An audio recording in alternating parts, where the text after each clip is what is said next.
அதிகாரம் 12 இப்படி சொல்கிறது, உங்கள் நம்பிக்கையின் பூரண நிச்சயம் உண்டாகும்படி.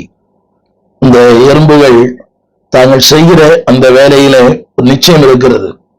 இன்றைக்கு அநேக ஊழியம் செய்கிறார்கள், ஆனால் அந்த நிச்சயமே இல்லை. ஆனால் அந்த எறும்புகள் தான் செய்கிற ஒவ்வொன்றிலேயும் நிச்சயத்தோடு உறுதியோடு அதனுடைய பலனை நாங்கள் பெற்றுக்கொள்வோம் என்ற அந்த நம்பிக்கையோடு கூட அந்த எறும்புகள் கிரியை செய்வதை பார்க்கலாம். அது சோர்ந்து போவதில்லை, இலக்கரிப்பதில்லை. எத்தனை இடர்கள் வந்தாலும், எத்தனை மழை வந்தாலும், புயல் காற்று வந்தாலும் கேரி ஆன். இதைத்தான் ஆவியானவர் உங்களுக்கும் எனக்கும் சொல்லுகிறார். எபிரேயர் 6:12 உங்களுக்கு நம்பிக்கையின் பூரண நிச்சயம் உண்டாகும்படி. அடுத்த வார்த்தை, நீங்கள் யாவரும் முடிவு பரியந்தம் அப்படியே ஜாக்கிரதையை காண்பிக்க வேண்டும் என்று ஆசையா இருக்கிறோம். இங்கே நான் சொல்ல விரும்புகிற வார்த்தை, நீங்கள் யாவரும். அந்த எறும்பு உங்களுக்கு எனக்கு மிகப்பெரிய சவால். அது எதை செய்கிறது? ஒரு பூரண நிச்சயம் இருக்கிறது. நான் ஆரம்பத்தில் சொன்னது போல, அன்பானவர்களே, அது தான் செய்கிற ஒன்றிலே எத்தனை இடர்கள் வந்தாலும், இன்னைக்கு பிரச்சனை என்னவென்றால், ஊழியம் செய்கிற மக்கள் மிக குறைவு, அந்த ஊழியத்தை விமர்சிக்கிற மக்கள் ஏராளம். நான் தூரம் இந்த தொலைக்காட்சியிலே பார்க்கலாம், இந்த யூடியூப்ல ஊழியம் செய்கிற அநேகரை விமர்சிக்கிற மக்கள் ஏராளம். they don't work. அதே வேளையில they criticize the people who work. தாங்கள் வேலை செய்ய மாட்டார்கள், ஆனாலும் வேலை செய்கிற மக்களை பரியாசம் பண்ணுவார்கள். இவர்கள் பாட மாட்டார்கள், ஆனால் பாடுகிற மக்களை பரியாசம் பண்ணுவார்கள். வாசிக்க மாட்டார்கள், வாசிக்கிற மக்களை பரியாசம் பண்ணுவார்கள். they don't preach but they criticize the preacher. அவங்க பிரசங்கம் பண்ண மாட்டாங்க, ஆனா பிரசங்கர் இன்னைக்கு நீண்டு விட்டார், அந்த பாயிண்ட் விட்டுட்டாரு, இந்த பாயிண்ட பேசி இருக்கலாம். they always criticize. இதைத்தான் திரையில் பாருங்கள். they don't work but they criticize the people who are work. எனவேதான் ஆவியானவர் நாளில ஊழியத்தில் சோர்ந்து போயிருக்கிற, விளக்கரித்திருக்கிற என் அன்பு தேவ பிள்ளையே, ஆண்டவர் சொல்லுகிற வார்த்தை, உங்கள் நம்பிக்கையின் பூரண நிச்சயம். நீங்கள் செய்த ஒன்றிலே நம்பிக்கையோடு இருங்கள். இன்றைக்கு ஒருவேளை பலன் இல்லாமல் இருக்கலாம், ஆனாலும் ஒரு நாள் நிச்சயம் தேவன் பலன் தருவார். அந்த ஒரு வார்த்தை, நம்பிக்கையின் பூரண நிச்சயம். இந்த ஊடகத்துல ஏறக்குறைய 4500 பிரசங்கங்கள் மேலாக பதிவேற்றம் செய்திருக்கிறோம். அது மக்கள் பார்க்காத போது ஒரு வேதனை தான், அது பாரம்தான், துக்கம்தான், தொடர்ந்து பதிவேற்றம் செய்ய முடியாத ஒரு நிலை. ஆனால் ஒன்று தெரியும், எபிரேயர் 6:12 உங்கள் நம்பிக்கையின் பூரண நிச்சயம். என்னை கேட்டுக்கொண்டிருக்கிற அன்பு தேவ பிள்ளையே, what you are doing you will get the reward.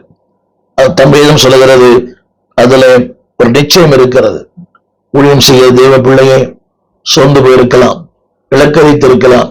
இன்றைக்கு பாராட்டுவதற்கு ஆட்கள் இல்லை, ஆனால் விமர்சிப்பதற்கு ஏராளமான மக்கள் இருக்கிறார்கள். அது சரியில்லை, இது சரியில்லை, நானா இருந்தால் இப்படி பண்ணியிருப்பேன். அதெல்லாம் தேவையற்ற அந்த விமர்சனங்கள். இந்த விமர்சனங்கள் செவி கொடுத்தால் முன்னறிய முடியாது. எங்களை குறித்து விமர்சிக்கிற மக்கள் ஏராளம், சம்பந்தமே இல்லாம எப்படியோ சொல்லுகிற, அதாவது காது கொடுத்து கேட்க முடியாத அளவுக்கு விமர்சிக்கிற மக்கள் ஏராளம். ஆனால் இது இன்றைக்கு நாம் பார்க்கிறோம், மிக பிரபல ஊழியர்களை எவ்வளவு கேவலமாக பேசுகிறார்கள். என் அன்பு ஊழியர்களே, நீங்கள் அதில் ஒருவராக இருக்கலாம். திருமறை சொல்கிறது, உங்களுக்கு நம்பிக்கையின் பூரண நிச்சயம் உண்டாகும்படி. அது எறும்புகளைப் போல நீங்களும் யாவரும் முடிவு பரியந்தம். இது கடினம். நன்றாய் ஓடுகிறோம், ஏதோ உடனே தடை செய்கிறது. இந்த வாரம் முழுவதும் அதாவது பிரசங்கிக்க முடியாத அளவுக்கு மன அழுத்தங்கள், வெளியிருந்து வருகிற தாக்குதல்கள், தொலைபேசி அழைப்புகள், பயமுறுத்தல்கள், ஆன்மீகவாதிகள், அரசியல்வாதிகள். அதில் சொல்லப்பட்ட வார்த்தை, நீங்கள் யாவரும் முடிவு பரியந்தம் அப்படியே. என்னை கேட்டுக்கொண்டிருக்கிற பிள்ளையே, முடிவு பரியந்தம், not for period, not for வாயில், முடிவு பரியந்தம். திரும்ப திரும்ப சொல்ல விரும்புகிறேன், ஏளனங்கள் உண்டு, விமர்சனங்கள் உண்டு, கல்லடி உண்டு, சொல்லடி உண்டு, பலமுறை தாக்குதல் உண்டு, பலமுறை தாக்குதல் உண்டு. ஆனால் முடிவு பரியந்தம் பி அவர், மிகுந்த ஜாக்கிரதையோடு. அது ஆவியானவர் சொல்லுகிறார், நீங்கள் காண்பிக்க வேணும் என்று ஆண்டவர் ஆசைப்படுகிறார். இதைத்தான் அந்த எறும்பு உங்களுக்கு எனக்கு கற்றுக் கொடுக்கிறது. It never give up. சோர்ந்து போவதில்லை. எனவேதான் அன்பான தேவ பிள்ளைகளே, அடுத்து ஒன்று நான் சொல்ல விரும்புகிறேன். அந்த எறும்பை குறித்து அடுத்த ஒரு வார்த்தை அங்கே சொல்லப்பட்டது. The work is, அதாவது persistent. அவனுடைய வேலை ஸ்திரமானது, சீரானது, உறுதியானது. அது யாரும் தடை செய்ய முடியாது. இது கொஞ்சம் கடினம். நாம் பல நேரங்களிலே எதை செய்கிறோமோ அதை தொடர்ந்து செய்ய முடியவில்லை. they are not persistent. அந்த ஸ்திரத்தன்மை இல்லை. ஊழியங்களில் விசுவாச திருச்சபையில பார்க்கலாம். ஒரு வாரம் மந்தியா வருவாங்க, அடுத்த வாரம் சுத்தம் மட்டும் அடிச்சிருவாங்க. ஒரு வாரம் ஒரே ஆர்ப்பாட்டம், ஆட்டம், பாட்டம், கொண்டாட்டம், கூச்சல், குழப்பம், ஒரே மருவமலை. அடுத்த வாரம் மயான அமைதி. இந்த விசுவாசி வாழ்க்கையில ஒரு பெர்சிஸ்டன்ட், ஒரு ஸ்திரத்தன்மை இல்லை என்று நான் பார்க்கலாம். இது எல்லாருக்கும் உண்டு. வியாதி வரும்போது, மரணம் வரும்போது, இழப்புகள் வரும்போது, ஏமாற்றங்கள் வரும்போது, துக்கங்கள் வரும்போது, பாடுகள் வரும்போது, கண்ணீர் வரும்போது, we lose our heart. நம்முடைய இதயம் சோர்ந்து போகிறது, அது கரைந்து போகிறது. ஆனால் இந்த எறும்புகளை குறித்து திருமறை சொல்கிறது, the work of the ant is persistent. அது ஸ்திரத்தன்மையோடு கூட கொஞ்சம் கூட சோர்ந்து போவதில்லை. அது எத்தனை இடர்கள் வந்தாலும், பாட்டெல்லாம் பாடுறோம், எத்தனை இடர்கள் வந்தாலும், ஆனால் அந்த இடர்கள் வரும்போது நாம் தடுமாறுகிறோம். எல்லாருக்கும் உண்மை இது. நீங்கள் அதை சந்தித்திருப்பீர்கள், அதை கடந்து போயிருப்பீர்கள், ஒருவேளை அதை கடந்து போய் கொண்டிருப்பீர்கள். But be firm, be persistent. இதைத்தான் பிலிப்பியர் புஸ்தகம் 3ஆம் அதிகாரம் 13ஆம் வசனத்துல ஆண்டவர் உங்களுக்கு எனக்கு சொல்லுகிறார். சகோதரரே, அதை பிடித்துக் கொண்டோம் என்று நான் எண்ணுகிறதில்லை. ஒரு வார்த்தை, ஒன்று செய்கிறேன், பின்னானவர்களை மறந்து முன்னானவர்களை நாடி. அந்த பெர்சிஸ்டன்ட் வார்த்தை வருகிறது. முன்னானவைகளை நாடி, பின்னானவைகள் நிறைய இருக்கலாம். உங்களுடைய கடந்த கால வாழ்க்கையிலே நிறைய ஏமாற்றங்கள் இருக்கலாம், சோர்வுகள் இருக்கலாம், இலக்கரிப்பு இருக்கலாம். நன்மை பெற்றவர்கள் உங்கள் நன்மை மறந்திருக்கலாம், உங்களை தூஷித்திருக்கலாம், உங்களை குற்றப்படுத்தி இருக்கலாம், உங்களை பற்றி 1000 காரியங்கள் தீமையாய் பேசியிருக்கலாம். எனக்கு ஒரு கடிதம் எழுந்தார். காலம் முழுவதும் உங்களுடைய காலடியில உங்களுக்கு சேவகனாக இருக்க விரும்புகிறேன். ஒரு கடிதம். இன்றைக்கு அவர்தான் எனக்கு அதிக பிரச்சனையை கொடுக்கிறார். அவருடைய வார்த்தை, காலம் முழுவதும் உங்களுக்கு சேவகனாக இருக்க விரும்புகிறேன். இது சில ஆண்டுகளுக்கு முன்பாக. இன்றைக்கு பிரச்சனை மேல் பிரச்சனை, போராட்டத்தின் மேல் போராட்டம், மிரட்டல்கள் மிரட்டல். நான் சொல்ல வந்த கருத்து, அதை மறந்து, கடினம், மிக கடினம், மறந்து. ஒருவேளை உங்கள் வாழ்க்கை இதை போன்று நீங்கள் சம்பவங்களை சந்தித்திருக்கலாம். மறந்து, அவர் எப்படி பேசினார், இவர் இப்படி பேசினார், அவர் அப்படி பண்ணார், இவர் இப்படி பண்ணார், மறந்து. இரண்டாவது, முன்னானவைகள், the best is yet to come. உங்கள் வாழ்க்கையிலே மேன்மையானது, மகிமையானது, முதன்மையானதை கற்று வைத்திருக்கிறார். அதை நாடுங்கள், பெர்சியோ. அதைத்தான் இங்கே நாடி. அதை நாட வேண்டுமானால் there must be a persistence. ஒரு ஸ்திரத்தன்மை தேவை. நம்ம இருதயம் கரைந்து போகிறது. நம் மனதில் தானே மனிதர்கள் நாம் அடிக்கடி நிறம் மாறுகிறோம், சூழ்நிலைகள் மாறுகிறது, பல காரியங்களை அசைக்கிறது. எத்தனையோ காரியங்கள் அசைக்கிறது. ஏழ்மை வரும்போது, வியாதி வரும்போது, மரணங்கள் வரும்போது, ஏமாற்றங்கள் வரும்போது, நம்பிக்கை துரோகம் வரும்போது we are shaken. திருமறை சொல்லுகிறது be firm. அது சொல்லப்பட்ட வார்த்தை, அன்பார்களே, அதை ஒன்றை மறந்து விடுங்கள், இன்னொன்றை நாடி செல்லுங்கள். அது கடினம்தான். மறப்பது என்பது அவ்வளவு லேசானதல்ல. ஊழியத்தை பார்த்திருப்பீங்க, எவ்வளவு பேர் உங்கள்கிட்ட நன்மை பெற்றிருப்பாங்க, அவங்க ஒரு நொடியில மறந்து போயிட்டு இருக்காங்க. அன்பாருடைய சிலரங்கள்ல அவள் செய்த அந்த காயங்கள், தீயினால் சுட்ட புண் ஆறுமே ஆறாதே, நாவினால் சுட்ட வடு. அவங்க பேசின வார்த்தைகள்லாம் மறப்பது என்பது அவ்வளவு லேசானது அல்ல. வேதம் சொல்லுகிறது மறந்து. ஏன் தெரியுமா? அதை மறந்தாத்தான் நீங்க இன்னொன்றை தொடர முடியும்.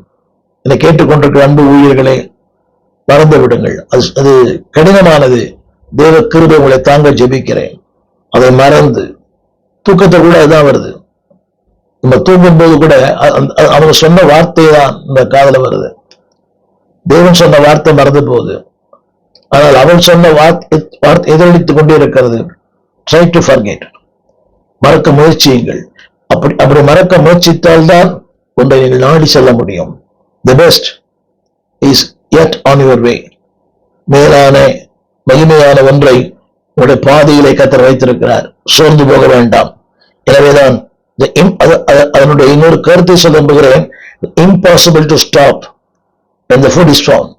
அதற்கு ஒரு ஆதாரம் கிடைத்து விட்டால் அந்த ஆதாரத்தை கொண்டு செல்ல வேண்டும் என்பதிலேயே மிகுந்த குறிக்கோளா இருக்கும். அது யாரும் தடை செய்ய முடியாது. நீங்க தள்ளிவிட்டா கூட திரும்ப அந்த இடத்துக்கு வந்துடும். அதை நான் இப்படி சொல்ல விரும்புகிறேன். தனக்கு ஒரு குறிக்கோள் இருக்குமானால் அந்த குறிக்கோளை அது தடை செய்ய எத்தனை சக்திகள் எழும்பினாலும் அதுல சோர்ந்து போவதில்லை. It is impossible to stop when the food is found. தனக்கு ஆதாரம் கிடைத்து விட்டது என்று அது தெரிந்திருக்குமேனால், உணருமேயானால் அதை தொடர்ந்து, என் அன்பான தேவ பிள்ளையே, நீங்க நம்புறீங்களா? அதுக்கே தெரியும் என்னுடைய ஆதாரம் இருக்கிறது, இது எனக்கு பயன்படும், என்னுடைய சகாக்களுக்கு பயன்படும், என் இனத்திற்கு பயன்படும். அது தெரிந்த உடனே இட் பெர்சிஸ்டன்ஸ். ஒரு சின்ன கேள்வி அன்பானவர்களே, அதுக்கு இப்படி சொல்வதால் கீப் ஆன் கோயிங். அதைத்தான் ஆரம்பத்தில் சொன்னேன். அது முன்னேறிக்கொண்டே இருக்கும் எத்தனை தடைகள் வந்தாலும். அது மட்டுமல்ல, அந்த ஆரம்பத்தில் சொன்னேன், the work is persistent. அதாவது அந்த வேலை ஸ்திரமானது, உறுதியானது. எத்தனை விளைவு வந்தாலும் அதை தடை செய்யவே முடியாது. அது மட்டுமல்ல, கவனிங்கள், அது ஆபத்து என்று தெரிந்தாலும் இட் கீப்ஸ் ஆன் கோயிங். அது தெரியும், ஆபத்துக்கு அதுக்கு தெரியும். இப்படி சொன்ன keep on going at the times of danger. ஆபத்து நேரங்களிலும் அது முன்னேறிக்கொண்டே தான் இருக்கும். ஒரு ஆபத்து இட் never stops. அன்புகளே, ஊழியமே ஒரு ஆபத்து தான். It's just like a boxing. ஊழியம் என்பது சாதாரணமானது ஒன்று அல்ல. வாழ்க்கை கடினமானது, ஊழியம் அதை விட கடினமானது. அது செஞ்சதான் தெரியும். It is not easy thing. ஒரு வேளைய ஊழியர்களை நிறைய பேர் சொல்லலாம், வசதியா இருக்கிறார், கார்ல போறார், பங்களால இருக்கிறாரு, ஒரு பறக்கிறார், ஒரு ஓடுகிறார், பெரிய சூட்டுலாம் அணுகிறார், இதை உடை அலங்காரம் பண்ணுகிறார். This is comments given by the people. ஆனா ஒண்ணு தெரியும், it keeps on going when the times of danger. அன்பானவர்களே, இதைத்தான் இஸ்ரவேல் ஜனங்கள் 40 ஆண்டுகள் வனாந்திரத்திலே பயணம் செய்தார்கள். ஆபத்தான பயணம் தான். தேவனோடு கூட இருந்தார். வனாந்திரம், துஷ்ட மிருகங்கள், அங்கே இளைப்பாறுதல் இல்லை, தண்ணீர் இல்லை, அங்கே நிழல் இல்லை. ஆனால் அந்த வனாந்திரத்திலும் தேவன் அவரோடு கூட இருந்தார். the place of danger. அன்பானவர்களே, அந்த வனாந்திரத்தில் அவளோடு கூட இருந்த கர்த்தர் உங்களோடு கூட இருப்பார். Don't give up. சோர்ந்து விட வேண்டாம், இலக்கரித்து விட வேண்டாம். Don't set back. வாழ்க்கையை முன்வைத்த காலை நீங்கள் பின் வைக்க வேண்டாம். இதைத்தான் வேதம் சொல்கிறது. பவுலுடையான் மிக அழகாக சொல்லுகிறார். பிலிப்பியர் புஸ்தகம் 4ஆம் அதிகாரம் 13ஆம் வசனம். கடினமான ஒன்று என்னை பலப்படுத்துகிற, எங்க தெரியுமா? ஆபத்தில், பிரச்சனையில், போராட்டத்தில், பாடுகளில், வனாந்திரத்தில் என்னை பலப்படுத்துகிற. பலம் இருக்கிற ஒருவனுக்கு பலப்படுத்த வேண்டும் என்ற அவசியம் இல்லையே. பலவீனமான ஒருவனைத்தான் பலப்படுத்த வேண்டும். இந்த நாளில் செய்தி கேட்டுக்கொண்டிருக்கிற அன்பு பிள்ளையே, நீ 1000 பலவீனங்களோடு இருக்கலாம், உன்னை பலப்படுத்துகிற கிறிஸ்துவின் பக்கத்தில் இருக்கிறார். என்னை பலப்படுத்துகிற கிறிஸ்து, அதை கவனிக்க வேண்டும். அவர் எங்கே பலப்படுத்துறது தெரியுமா? the times of danger, in the times of adversity, the times of calamities, the times of pressure, the times of pain, the times of problem. என்னுடைய அழுத்தத்தின் நேரத்தில், என் மன உளைச்சலின் நேரத்தில், என் தனிமை நேரத்தில், என் தத்தளிப்பு நேரத்தில், என் சஞ்சலத்தின் நேரத்தில். அந்த வார்த்தை சொல்லுகிறது, என்னை பலப்படுத்துகிற கிறிஸ்துவினாலே. அடுத்த ஒரு வார்த்தை, அற்புதமான வார்த்தை, எல்லாவற்றையும். அந்த வார்த்தையை நான் கோடிட்டு சொல்லணும். எல்லாவற்றையும், ஆபத்து, விமர்சனங்கள், எதிர்வினை ஆற்றுகிற மக்கள், எதிர்வினையான சக்திகள், டேஞ்சர். அதுக்கு நிலவை தெரியும் ஒரு ஆபத்து வருகிறது. ஆனா ஆபத்து வருவது என்பதனாலே தான் சேமித்த ஒரு பொருளை விட்டு போகாது. நீங்க கவனித்திருக்கலாம். ஒரு ஆபத்து நம்ம கிட்டதான் போறோமே, ஆனாலும் கூட அந்த பொருளை விட்டுட்டு போயிடாது. அந்த பொருளோடு கொடுத்தான் அது கடந்தே போகிறது. நீங்க கவனித்து, ஒரு உணவா இருக்கலாம், ஒரு அரிசியா இருக்கலாம், it never give, it never leave that. அந்த பொருளோடு கூட தான் அது கடந்து போகிறது. என் அன்பு ஊழியர்களை, உங்களுடைய அபிஷேகத்தை விட்டுறாதீங்க, உங்களுடைய கிருபையை விட்டுறாதீங்க, உங்களுடைய அழைப்பை விட்டுறாதீங்க, உங்களுக்கு இருக்கிற மேன்மை விட்டுறாதீங்க. தேவன் உங்களோடு கூட இருக்கிறார். உங்களை பலப்படுத்துகிற கிறிஸ்து. அந்த வசனம் சொல்கிறது எல்லாவற்றையும் செய்ய. அந்த எல்லாவற்றையும் என்ற வார்த்தை ஆழமான சிந்திக்க வேண்டிய எல்லாவற்றையும், பிசிக்கலி, மென்டலி, ஸ்பிரிச்சுவல், எல்லாவற்றையும், அதாவது சரீரத்திலே, ஆவியிலே, ஆத்துமாவிலே எல்லாவற்றையும்.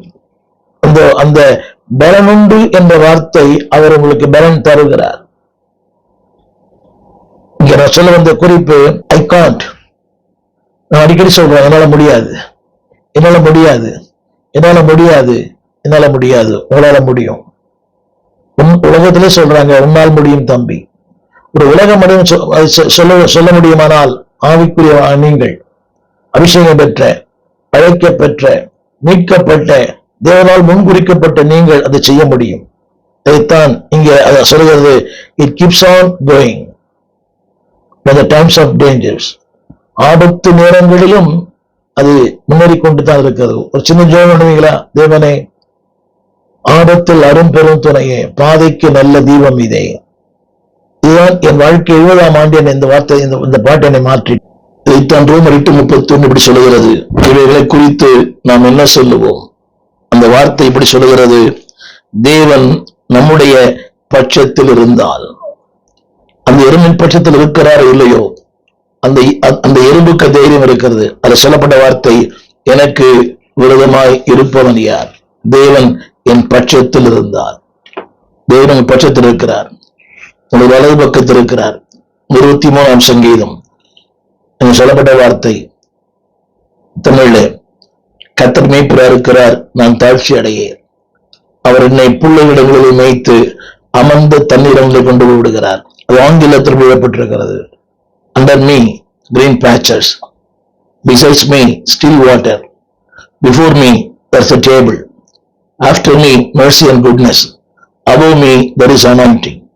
எனக்கு கீழே பசுமையான புல்வெளி, எனக்கு முன்னாலே ஒரு பந்தி, எனக்கு பின்னாலே நன்மையும் கிருபையும், என்மேல் ஒரு அபிஷேகம். என்னை கேட்டுக்கொண்டிருக்கிற அன்பு தேவ பிள்ளையே, அந்த எறும்புக்கு அந்த மேன்மை இருக்கிறதோ இல்லையோ, உங்களுக்கு எனக்கு அந்த மேன்மை இருக்கிறது. எனவேதான் ஆவியானவர் சொல்லுகிறார், நமக்கு உங்களுக்கு விரோதமாய் இருப்பவன் யார்? ஒன்றை மாத்திரம் நினைவில் வையுங்கள், கர்த்தருக்கு மாத்திரம் கலகம் பண்ணாதிருங்கள். இன்னாகமத்தின் புஸ்தகம் 14:9. காலே, இதைத்தான் ஆண்டவர் காலேபுக்கும் யோசுவாவுக்கும் சொன்னார். அதாவது இது எப்படி சொன்னா புரியும். with the help of the Holy Spirit. நீர் அவர் தரும் பலத்தால் முன்னேறிக் கொண்டே இருங்கள். Don't stop. ஆனா ஒன்று மாத்திரம் செய்யுங்கள், கர்த்தருக்கு விரோதமாக மாத்திரம் கலகம் பண்ணாதிருங்கள். அதுல சொல்ல வேண்டிய வார்த்தை அவையான சொல்லுகிறார், தேசத்தில் ஜனங்களுக்கு நீங்கள் பயப்பட வேண்டியதில்லை. ஆபத்துக்கு, போராட்டங்களுக்கு, பிரச்சனைக்கு பயப்பட வேண்டியதில்லை. மாத்திரமல்ல, அவர்கள் உங்களுக்கு இரையாவார்கள். நம்பினாலாம் என்று சொல்லுங்கள். அவர்கள் உங்களுக்கு இரையாவார்கள்.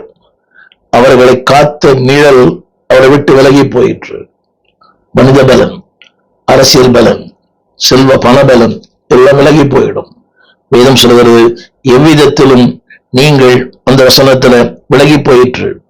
அது மட்டுமல்ல, கர்த்தர் நம்மோடு இருக்கிறார், நீங்கள் அவளுக்கு பயப்படவில்லை என்றார்கள். இதைத்தான் யோசுவாவும் காலேபும் ஜனங்களை பார்த்து சொன்னார்கள், நீங்கள் அவர்களுக்கு பயப்பட வேண்டும். அந்த வார்த்தையை திரும்ப படிக்கிறேன். கர்த்தர் நம்மோடு இருக்கிறார், நீங்கள் அவர்களுக்கு பயப்பட வேண்டிய அவசியம் இல்லை. என்னை கேட்டுக்கொண்டிருக்கிற அன்பு பிள்ளைய, nothing should be able to stop your calling. உங்களுடைய அழைப்பை, உங்களுடைய அபிஷேகத்தை, உங்களுடைய ஊழியத்தை, உங்களுடைய தேவன் தந்த தரிசனத்தை nothing can stop. நான் சொல்ல வந்த வார்த்தை, move on in the power of the Holy Spirit. ஆவியானுடைய பலத்தினாலே செய்து கொண்டே இரு. பாராட்டுகள் வராது, விமர்சனங்கள் தான் வரும், ஏளனங்கள் தான் வரும், பரியாசங்கள் தான் வரும். அன்பானவர்களே, நன்மைகள் மக்களுக்கு தெரியாது, ஆனால் நீங்கள் தூஷிக்கப்படுவீர்கள். உங்கள் நன்மை தூஷிக்கப்படும். But still move on. இதைத்தான் நான் சொல்ல இந்த வார்த்தை, நீங்கள் இந்த தேசத்தின் ஜனங்களுக்கு பயப்பட வேண்டியதில்லை. அவர்கள் உங்களுக்கு இரையாவார்கள். மாத்திரமல்ல, அவர்களை காத்த நிழலும், அந்த நிழல் என்ற இடத்துல அவருடைய பணம், அவருடைய செல்வாக்கு, அவருடைய பலன் எல்லாம் அதை விட்டு விலகி போயிடும். நம்பினால் ஆமென் சொல்ல. அவர்களை காத்த நிழல் அவளை விட்டு விலகி போயிற்று. மாத்திரமல்ல, அடுத்த வார்த்தை, கர்த்தர் உங்களோடு இருக்கிறார். நீங்கள் அவர்களுக்கு பயப்பட வேண்டியதில்லை. எனவே என் அன்பு ஊழியர்களே, அன்பு என்ற பிள்ளைகளே, move on, don't stop it. அடுத்த குறிப்பு, அந்த எறும்புகள் ஒரு நோக்கத்தோடு கூட செயல்படுகிறது. நோக்கம் இல்லாமல் செயல்படவில்லை. The ants work is there's a purpose. ஒரு நோக்கத்தோடு. இன்றைக்கு ஒரு சின்ன கேள்வி, உடைய வாழ்க்கையின் நோக்கம் இருக்கிறதா? உடைய ஜீவித்த நோக்கம் இருக்கிறதா? நீங்க இன்னைக்கு வாழ்றீங்களே, is there any purpose in your life? ஏதோ வாழ்கிறோம், இல்லை. யாருக்காக வாழ்கிறோம்? இல்லை, அவருக்காக. இதை திரும்ப திரும்ப சொல்லுகிறேன், அந்த எறும்புகளுக்கு ஒரு நோக்கம் இருக்கிறது. அந்த நோக்கம் என்னவென்றால், அன்பானவர்களே, அந்த தன்னுடைய தேவன் அந்த எறும்பை குறித்து என்ன நோக்கம் வைத்திருந்தாரோ அந்த நோக்கத்தை அது நிறைவேற்றுகிறது. இப்ப சொல்ல புரியும். அதாவது தேவன் அந்த எறும்புகளுக்குள்ள நோக்கம் வைத்திருக்கிறார். சிறிய ஒரு ஜீவன் தான், ஜீவராசி. அந்த எறும்புகளுக்குள்ள தேவன் நோக்கத்தை வைத்திருக்கிறார். அப்படியானால் எறும்புகளுக்கு நோக்கத்தை வைத்த கர்த்தர் உங்க வாழ்க்கையின் நோக்கத்தை வைத்திருக்கிறார். There's a purpose in your life. அன்பானவர்களே, நான் சொல்ல வந்த அந்த கருத்து என்னவென்றால், இந்த நாளில உங்களுடைய நோக்கத்தை தடை செய்ய, உங்கள் நோக்கத்தை மாற்ற 1000 சக்திகள் வரலாம், 1000 மனிதர்கள் வரலாம். இதைத்தான் பவுல் சொல்லுகிறார், நன்றாய் ஓடினீர்களே. அதாவது good beginning but bad endings. நல்ல ஆரம்பம், நல்ல ஆரம்பம். அநேக ஊழியர்களை பார்க்கிறேன், they work well, they start well, but the end is very bad. நல்ல ஆரம்பித்தார்கள், ஆனா முடிவு மிகுந்த பரிதாபம். என்னை கேட்டுக்கொண்டிருக்க அன்புதே பிள்ளையே, திருமறை சொல்லுகிறது அந்த வார்த்தை, nothing can change your action. உடைய செயல்பாட்டை, உடைய நோக்கத்தை, இந்த எறும்பை எந்த காரியமும் மாற்றுவதில்லை. அதுக்கு ஒரு நோக்கம். ஆரம்பத்தில் சொன்னேன், ஒன்றை கண்டுபிடித்து விட்டால் it never changes his purpose. தன் நோக்கத்திலிருந்து அது மாறுவதே இல்லை. நல்ல நோக்கம் இருந்துச்சு. ஆண்டவருக்காக வாழணும், ஆண்டவரை பிரதிபலிக்கணும், ஆண்டவருக்காக சாட்சியா இருக்கணும், ஆண்டவருக்கு பயனுள்ள பாத்திரமாய். வசதி வரும்போது, வாய்ப்புகள் வரும்போது, கொஞ்சம் பணம் வரும்போது, எல்லாம் வரும்போது நோக்கங்கள் மாறுகிறது. நோக்கங்கள் அதாவது சுக்குநூறாய் போய்விடுகிறது. வசதிகள் வந்தவுடனே அந்த வசதிகள் வரைகளாய் மாறிவிட்டது. இன்னைக்கு நோக்கம் இல்லை, குறிக்கோள் இல்லை, அதனுடைய சிந்தை கொஞ்சம் கூட இல்லை. என்னென்றால் வசதி, வாய்ப்பு, ஏதோ ஒண்ணு, we are distracted. அதுக்குத்தான் நம்ம திசை திருப்பத்தான் இந்த காரியங்கள், வசதிகள். ஒரு சின்ன காரியம், அன்பானது பிள்ளையே, இதெல்லாம் வரும்போது நீங்கள் திசை திருப்பப்படுவதற்கு நிறைய வாய்ப்புகள் உண்டு. புகழ் வருகிறது, பணம் வருகிறது, மக்கள் வருகிறார்கள், செல்வாக்கு வருகிறது, நம்மை தேடி 4 பேர் வராங்க, நம்ம வெரி வெல்லும். எவ்வளவு நீங்க வெல்லுனா இருந்தாலும் உங்களுடைய போக்கஸ் ஆண்டவரா இருக்கட்டும், உங்களுடைய எண்ணங்கள் ஆண்டவரா இருக்கட்டும். நீங்க உலகமே உங்களை அண்ணாந்து பார்க்கிற அளவுக்கு நீங்கள் இருந்தாலும் உங்க போக்கஸ் அவர் மட்டும்தான். அந்த பிள்ளைகளே, அந்த உலகம் உங்களை அண்ணாந்து பார்க்கணும்னு சொன்னால் அதுக்கு அவர் தான் காரணம். இந்த மேன்மைக்கு, இந்த வசதிக்கு, இந்த உயர்வுக்கு, இந்த உன்னதமான நிலைக்கு உங்களை கொண்டு வந்தார் அவர் தான். So don't forget the purpose. அந்த எறும்புகள் தன் நோக்கத்தை அது விடவே இல்லை. நோக்கம் என்ன? 1 கொரிந்தியர் 15:58. ஆகையால் எனக்கு பிரியமான சகோதரரே, கர்த்தருக்குள் நீங்கள் படுகிற பிரயாசம் விருதாவாயிராது. தெரிந்த வசனம் தான். அறிந்து உறுதிப்பட்டவர்களாயும் அசையாதவர்களாயும் கர்த்தருடைய கிரியைகளிலே எப்போதும் பெருகளாய் இருப்பீர்களாக. இங்கே 3 வாசகம் விரும்புகிறேன். உறுதியான வாழ்க்கை, அசையாத வாழ்க்கை, ஒரு பெருக்கத்தின் வாழ்க்கை. ஆரம்பத்தில் சொன்னேன், பல நேரங்களிலே பல சம்பவம் நம்மை அசைக்கிறது. என்னை அசைத்தது உண்மைதான், நம்மை அசைக்கிறது. இட் ஸ்டாப் செய்ய முடியவில்லை, ஊடகத்தில் பதிவேற்றம் செய்ய முடியவில்லை, எதையும் செய்ய முடியவில்லை. ஆனால் வேதம் சொல்கிறது, எனக்கு பிரியமான சகோதரரே, யாவையான சொல்லுகிறார், don't stop what you are doing. நீ எதை செய்கிறீர்களோ அதை தொடர்ந்து செய்யுங்கள். அது அது ஒரு குறிக்கோளோடு இருக்கிறது. அந்த குறிக்கோளை விட்டு விடாதிருங்கள். அந்த வார்த்தை திரும்ப சொல்லுகிறேன், இட் இஸ் நாட் வேஸ்ட். நீ எதை பண்றீங்களோ அது விருதா இல்லை. ஏறக்குறைய வரைக்கும் ஒரு 80க்கும் மேற்பட்ட திருச்சபைகளை ஸ்தாபித்து இடம் வாங்கிய ஆலயம், நிறைய பாடுகள், நிறைய போராட்டங்கள். ஆனா ஒன்று தெரியும், நீங்கள் படுகிற பிரயாசம் விருதாவாயிராது. அடுத்த வார்த்தை, எதை செய்கிறீர்களோ அதுல உறுதியோடு, அடுத்து அசையாதவர்களாய், அடுத்து அவருடைய கிரிகளிலே எப்போதும் பெருகுவராய் இருப்பீர்களாக. அது அந்த அந்த உறுதி வரும்போதுதான் அது செய்ய வேண்டும் என்கிற அது மனமே வரும். உறுதி. இரண்டாவது அசையாத வாழ்க்கை.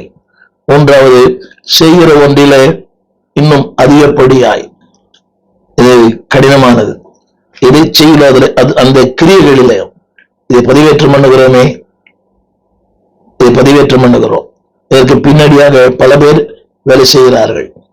அந்த கிரியைகளில் நீங்கள் பெருகுவீர்களாக. சோர்வு ஏற்படுகிறது, சோர்வு ஏற்படுகிறது. அதனால நிறைய மன உளைச்சல் ஏற்படுகிறது. ஏன்னா அதை யாரும் பார்ப்பதும் இல்லை, அது கேட்பதும் இல்லை. ஏன்னா இது மாதிரி ஆயிரக்கணக்கான மக்கள் ஊடகத்தில் பேசுகிறார்கள். யாரையும் குற்றம் சொல்ல விரும்பவில்லை, நேரம் இல்லை, அதற்கான அந்த சாதனங்கள் அனைவரிடத்துல இல்லை. நான் சொல்ல வந்த கருத்து, எப்போதும் பெருகுவராயிருப்பீர்களாக. In and out. சமயம் வாய்த்தாலும் வாய்க்காவிட்டாலும், சாதகமா இருந்தாலும் பாதகமா இருந்தாலும், எப்போதும். அது கடினம்.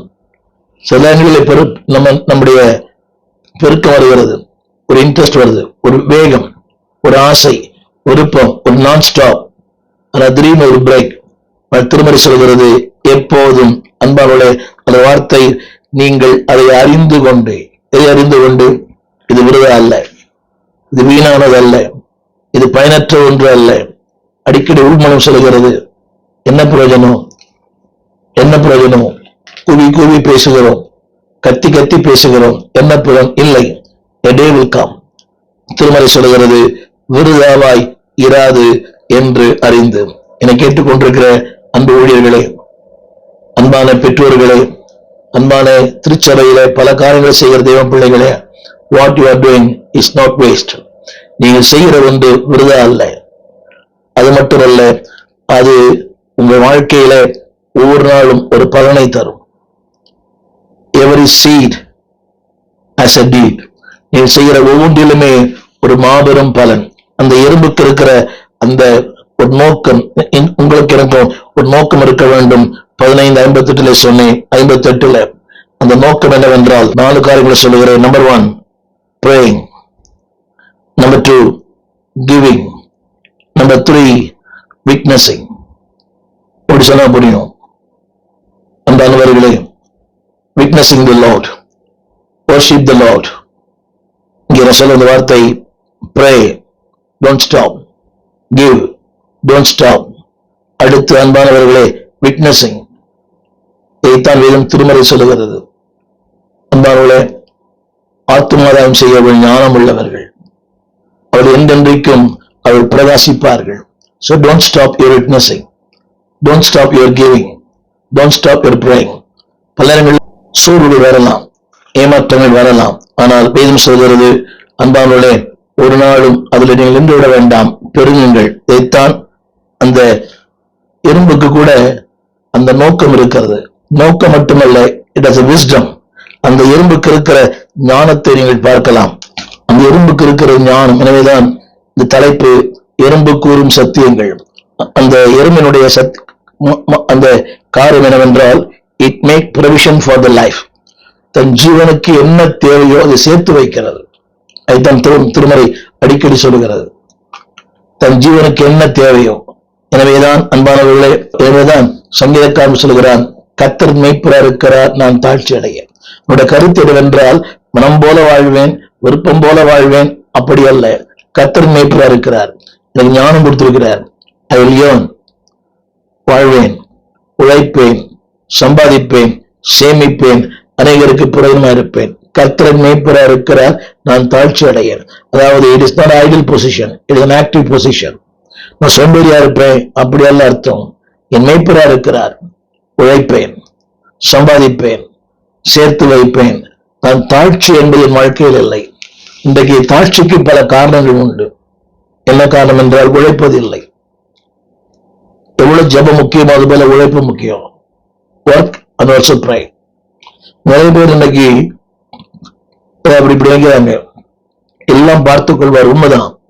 படுக்கை தானே விரிக்கப்படாது, சாப்பாடு தானே மேஜைக்கு வராது, வீடு தானே சுத்தம் செய்யப்படாது. You have to work. இதுதான் அந்த எறும்பு செய்கிறது. அன்பானவர்களே, அது செய்கிற வேலை அது இட் மேக் த ப்ரொவிஷன். அந்த வார்த்தை கவனியுங்கள், ப்ரொவிஷன்.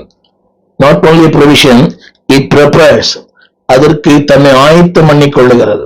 எங்கள் விலாசம் போதகர் ஸ்டீஃபன் தேவகுமார், திறந்த வாசல் சபை, நம்பர் 65, பரமானந்த தெரு, 7 கிணறு, சென்னை 600001. தொடர்புக்கு 9841839287. மேலும் 04443183330. எங்கள் மின்னஞ்சல் stephenopendor@gmail.com. எங்கள் தேவ செய்திகளை யூடியூப் சேனலில் பார்த்து பயனடையுங்கள். தேவன் உங்களை ஆசீர்வதிப்பாராக.